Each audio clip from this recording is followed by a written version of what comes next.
صلى الله على نبينا محمد وعلى آله وصحبه أجمعين. الإمام البخاري ele citou hadith no Sahih.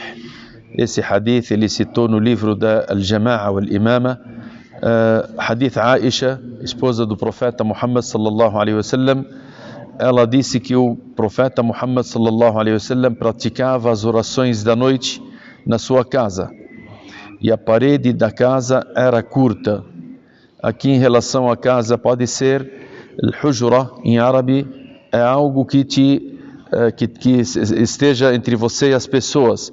Pode ser a sua casa e talvez seja como tem no outro hadith que foi citado, que era um tapete que o profeta Muhammad sallallahu alaihi wasallam, era um tapete de palha que durante o dia ele colocava e sentava em cima, e durante a noite ele fazia ele como se fosse uma parede na mesquita e rezava atrás dele. E a Aisha, ela disse que o profeta Muhammad sallallahu alaihi wasallam rezava atrás de uma parede ou atrás de algo que as pessoas davam para ver ele. Então não cobria todo o profeta Muhammad sallallahu alaihi wasallam, não era uma parede que cobria, então não era uma esteira ou um tapete que cobria o profeta Muhammad sallallahu alaihi wasallam. Então as pessoas viram o profeta Muhammad sallallahu alaihi wasallam à noite, ele rezando, praticando essa oração que não era o Isha, nem o Maghrib, não era obrigatória, mas era o Qiyam al-Layl. E algumas pessoas de fora da casa ou de fora daquela parede que o profeta Muhammad sallallahu alaihi wasallam rezava dentro, eles tomaram o profeta Muhammad sallallahu alaihi wasallam como imam e rezaram atrás dele. E ao amanhecer, isso foi comentado. As pessoas comentaram que o profeta Muhammad sallallahu alaihi wasallam praticou uma oração à noite, e algumas pessoas viram o profeta Muhammad sallallahu alaihi wasallam durante a noite praticar aquela oração, e eles foram praticar a oração atrás do profeta Muhammad sallallahu alaihi wasallam. E o profeta Muhammad praticou novamente essas orações da noite no dia seguinte, e algumas pessoas oraram atrás dele novamente. Então as pessoas começaram a aumentar, uma comentava com a outra, e eles praticavam essa oração atrás do profeta Muhammad sallallahu alaihi wasallam. E fizeram isso 2 ou 3 noites. E após isso, o profeta Muhammad sallallahu alaihi wasallam deixou de praticar essas orações da noite. E ele não praticou a oração da noite, e quando amanheceu, no 4º dia, as pessoas comentaram isso, disseram que hoje, essa noite, o profeta Muhammad sallallahu alaihi wasallam não estava praticando essa oração da noite.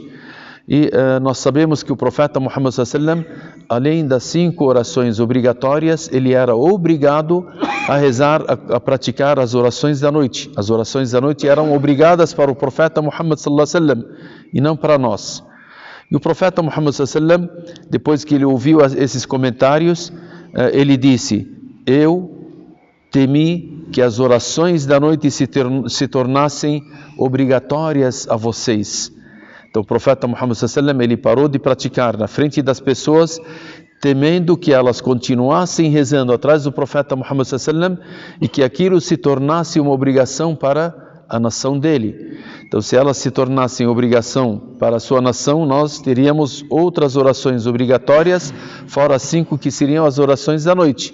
E por isso o profeta Muhammad sallallahu alaihi wasallam, ele deixou de praticá-las na frente das pessoas. Aqui o Imam al-Bukhari, o que ele quis com esse hadith? Ele quis com esse hadith falar sobre a parede que estava entre as pessoas e o profeta Muhammad sallallahu alaihi wasallam, ou a cortina que estava entre o profeta Muhammad sallallahu alaihi wasallam e as pessoas, que o profeta Muhammad era o imam e tinha algo que estava entre o imam e as pessoas que praticavam a oração atrás desse imam. Poderia haver uma parede entre o imam e as pessoas que rezam? É isso que o Imam al-Bukhari lhe quis desse hadith.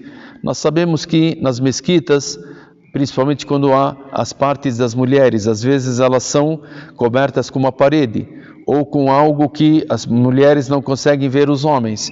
Então as mulheres que rezam atrás dessa parede ou nesse quarto específico, elas podem, isso é considerado como elas estão rezando em conjunto, em congregação com o imam? Sim, isso é considerado, porque o hadith da Aisha radiyallahu anha nos mostra isso. Às vezes também numa mesquita que se estende e há paredes em algumas mesquitas entre as pessoas e o imam, ou a maior parte da mesquita, também isso é considerado como jama'a, como congregação. A não ser que os ulama eles disseram, se houver fora da mesquita uma parte que se estende a um caminho e as pessoas depois daquele caminho elas rezarem em conjunto com o imam, os ulama disseram, se essas pessoas elas ouvirem o imam, o takbir do imam, elas são consideradas como jama'a, como congregação entre elas e o imam. Agora, se elas não ouvirem o takbir dele diretamente, então isso não será considerado, ou se elas não verem as pessoas que estão na frente delas, que alguém possa fazer o takbir, se elas não ouvirem o imam, também é considerado que é jama'a. Agora, se elas não ouvirem e não virem, aí não será considerado se for fora da mesquita. Se tiver uma cortina ou uma parede entre o imam e as pessoas e se tiver isso fora da mesquita, ou que no lugar que não seja a mesquita. E aqui também nós aprendemos uma questão que salat, as orações facultativas, elas podem ser feitas também em congregação, como o profeta Muhammad sallallahu alaihi wasallam ele fazia e seus companheiros faziam atrás dele. Esperamos que Allah subhanahu wa ta'ala nos ensine aquilo que nos beneficia nesse mundo e no outro mundo. Sallallahu ala nabiyyina Muhammad wa ala alihi wa sahbihi ajma'in. Walhamdulillahi rabbil alamin.